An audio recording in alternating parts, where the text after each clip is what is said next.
നമസ്കാരം. എല്ലാ bank account ഉടമകളും നിങ്ങളെല്ലാവരും തീർച്ചയായിട്ടും ഈ വീഡിയോ പൂർണ്ണമായിട്ട് ശ്രദ്ധിക്കുക. മാർച്ച് 31 അവസാനിക്കുകയാണ്. നാഷണലൈസ്ഡ് ബാങ്കുകളായിക്കോട്ടെ, അല്ലെങ്കിൽ പ്രൈവറ്റ് ബാങ്കുകൾ, സഹകരണ സംഘങ്ങൾ തുടങ്ങി എല്ലാ ബാങ്ക് അക്കൗണ്ട് ഉടമകളും ഈ പ്രധാനപ്പെട്ട അറിയിപ്പ് പൂർണ്ണമായിട്ട് കാണുക. പുതിയ സാമ്പത്തിക വർഷം ആരംഭിക്കാൻ ഇനി ദിവസങ്ങൾ മാത്രമാണ് ബാക്കിയുള്ളത്. മാർച്ച് 31 മുൻപായിട്ട് തന്നെ നിങ്ങൾ ശ്രദ്ധിക്കേണ്ടതായിട്ടുള്ള നിരവധി കാര്യങ്ങളുണ്ട്. സാമ്പത്തിക രംഗത്ത് ഒരുപിടി മാറ്റങ്ങൾ ഏപ്രിൽ മാസം 1-ാം തീയതി മുതൽ തുടങ്ങുകയാണ്. ബാങ്കിംഗ് രംഗത്തും പുതിയ പരിഷ്കരണം അടുത്തയാഴ്ച മുതൽ ഉണ്ടാകുന്നതാണ്.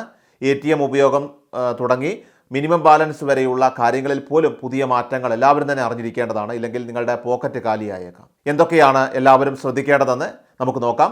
എല്ലാ ബാങ്ക് അക്കൗണ്ട് ഉടമകളും ഈ അപ്ഡേറ്റ് പൂർണ്ണമായിട്ട് കാണുക. അതോടൊപ്പം തന്നെ എല്ലാവരിലേക്കും ഇപ്പോൾ തന്നെ ഒന്ന് ഷെയർ ചെയ്യുക. ഒരു പ്രധാനപ്പെട്ട കാര്യം കൂടി, ഈ മാർച്ച് മാസം 31 കാലാവധിയുള്ളൂ. അതുകൊണ്ട് തന്നെ പെട്ടെന്ന് ചെക്ക് ചെയ്തുകൊള്ളുക. മാർച്ച് 31 അവസാന തീയതി. ഇനി നമുക്ക് മറ്റ് പ്രധാനപ്പെട്ട കാര്യങ്ങളിലേക്ക് വരാം. ATM വഴിയുള്ള പണം പിൻവലിക്കലാണ് അതിലൊന്നാമത്തേത്. ഏപ്രിൽ 1 മുതൽ ATM വഴിയുള്ള പണം പിൻവലിക്കലിൽ മാറ്റങ്ങൾ വരികയാണ്. ഇതിലേറ്റവും പ്രധാനപ്പെട്ടത് സൗജന്യ പിൻവലിക്കലുകളുടെ എണ്ണം നിജപ്പെടുത്തി എന്നതാണ്. അടുത്തയാഴ്ച മുതൽ മറ്റു ബാങ്കുകളിൽ നിന്ന് പ്രതിമാസം വെറും 3 സൗജന്യ പണം പിൻവലിക്കലുകൾ മാത്രമാകും അനുവദിക്കുക. ഇതിനുശേഷമുള്ള ഓരോ പിൻവലിക്കലുകൾക്കും 20 മുതൽ 25 രൂപ വരെ ഈടാക്കും. അതായത് ഇനി ഓൺലൈൻ രീതിയിലേക്ക് കൂടുതൽ മാറേണ്ടി വരുമെന്ന് ചുരുക്കം. ഇനി അതുപോലെ തന്നെ മിനിമം ബാലൻസിൻ്റെ കാര്യത്തിലും മാറ്റങ്ങൾ വരുന്നുണ്ട്. State bank of India, SBI, അതോടൊപ്പം തന്നെ Punjab national bank, Canara bank തുടങ്ങിയ ബാങ്കുകൾ മിനിമം ബാലൻസ് സൂക്ഷിക്കുന്നതുമായി ബന്ധപ്പെട്ട നിയമങ്ങളിലൊക്കെ തന്നെ മാറ്റങ്ങൾ വരുത്തിയിട്ടുണ്ട്. ഇടപാട് നടത്തുന്ന ബാങ്ക് ബ്രാഞ്ച് ഇരിക്കുന്ന പ്രദേശവുമായി ബന്ധപ്പെട്ടാകും ഇനി മിനിമം ബാലൻസ് നിശ്ചയിക്കുക. ഇത് പ്രകാരം നഗരങ്ങളിൽ മിനിമം ബാലൻസ് തുക അത് കൂടുതലും, ഗ്രാമങ്ങളിലാകട്ടെ കുറവുമായിരിക്കും. Minimum balance പാലിച്ചില്ലെങ്കിൽ പിഴയിലും വ്യത്യാസങ്ങളുണ്ടാകും. ഓരോ ബാങ്കിനും വ്യത്യസ്ത നിരക്കാണ് എന്ന കാര്യം മനസ്സിലാക്കുക. ഇനി അടുത്തൊരു പ്രധാനപ്പെട്ട കാര്യമെന്ന് പറയുന്നത് 2025 ഏപ്രിൽ 1 മുതൽ ഫോൺപേ, ഗൂഗിൾ പേ, Paytm പോലെയുള്ള UPI ആപ്പുകൾ വഴിയുള്ള ഇടപാടുകൾക്ക് പുതിയ നിയന്ത്രണങ്ങൾ നിലവിൽ വരുന്നതായിരിക്കും. ദീർഘകാലമായിട്ട് സജീവമല്ലാത്ത മൊബൈൽ നമ്പറുകൾ UPIയുമായി ബന്ധിപ്പിച്ചിട്ടുണ്ടെങ്കിൽ അവ ബാങ്ക് അക്കൗണ്ടുകളിൽ നിന്നും നീക്കം ചെയ്യുമെന്ന് national payment corporation of India NPCI ഇപ്പോൾ അറിയിച്ചിരിക്കുകയാണ്. ഇത് UPI വഴിയുള്ള പേയ്മെൻറ്റുകൾ നടത്തുന്നവർക്ക് ബുദ്ധിമുട്ടുകൾ ഉണ്ടാക്കിയേക്കും.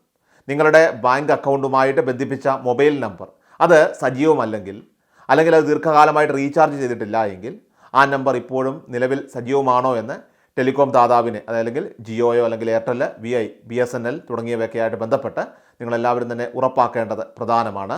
അല്ലെങ്കിൽ ആ നമ്പർ വീണ്ടും സജീവമാക്കുകയോ പുതിയ മൊബൈൽ നമ്പർ ഉപയോഗിച്ചുകൊണ്ട് ബാങ്ക് അക്കൗണ്ട് അപ്ഡേറ്റ് ചെയ്യുകയോ ചെയ്യേണ്ടതാണ്.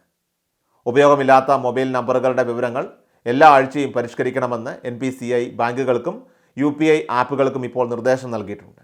2025 ഏപ്രിൽ 1 മുതൽ നിഷ്ക്രിയ നമ്പറുകൾ ബാങ്കിംഗ് സംവിധാനത്തിൽ നിന്ന് പൂർണ്ണമായിട്ടും നീക്കം ചെയ്യപ്പെടുന്നതായിരിക്കും. ഇനി അടുത്തൊരു പ്രധാനപ്പെട്ട കാര്യമെന്ന് പറയുന്നത് പോസിറ്റീവ് പേ സിസ്റ്റമാണ്. ബാങ്കിംഗ് തട്ടിപ്പുകൾ തടയുന്നതിനായിട്ട് Reserve Bank of India positive pay system നടപ്പിലാക്കാൻ നിർദ്ദേശം നൽകിയിട്ടുണ്ട്. ഇടപാടുകളിലെ സുരക്ഷ മെച്ചപ്പെടുത്തുന്നതിനായിട്ട് നിരവധി ബാങ്കുകൾ ഈ സംവിധാനം നടപ്പാക്കുകയാണ്.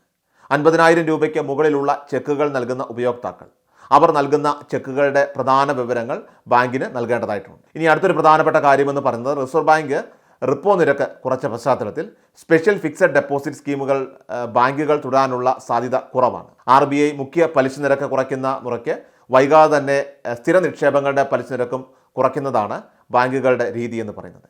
അതുകൊണ്ട് തന്നെ ഉയർന്ന പലിശ നിരക്ക് ആഗ്രഹിക്കുന്നവർ സ്പെഷ്യൽ ഫിക്സഡ് ഡെപ്പോസിറ്റ് സ്കീമുകളുടെ കാലാവധി തീരും മുൻപ് തന്നെ നിക്ഷേപം നടത്തുന്നത് നല്ലതാണ്. ഈ മാർച്ച് മാസം 31 കാലാവധി അവസാനിക്കുന്ന 2 SBI ഫിക്സഡ് ഡെപ്പോസിറ്റ് സ്കീമുകളുണ്ട്. അതിലൊന്നാമത്തേത് SBI അമൃതവൃഷ്ടിയാണ്. SBIയുടെ 444 ദിവസം കാലാവധിയുള്ള സ്കീമാണ് അമൃതവൃഷ്ടി. 7.25% പലിശ നിരക്കാണ് അമൃതവൃഷ്ടി സ്കീം വാഗ്ദാനം ചെയ്യുന്നത്. അതേസമയം മുതിർന്ന പൗരന്മാർക്ക് 7.75% പലിശ ലഭിക്കും. പദ്ധതിയിൽ ചേരാനുള്ള അവസാന തീയതി മാർച്ച് 31. ഇനി രണ്ടാമത്തേത് SBI അമൃത് കലാഷ് സ്കീമാണ്. SBIയുടെ 400 ദിവസം കാലാവധിയുള്ള പ്രത്യേക സ്കീമായിട്ടുള്ള അമൃത് കലാഷ്. അപ്പോൾ ഈ മാർച്ച് മാസം 31 മുൻപായിട്ട് തന്നെ നിങ്ങൾ എല്ലാവരും ചെയ്തു തീർക്കേണ്ടതായിട്ടുള്ള വളരെ പ്രധാനപ്പെട്ട കുറച്ച് കാര്യങ്ങളാണ് ഈ ഒരു അപ്ഡേറ്റിൽ ഷെയർ ചെയ്തത്.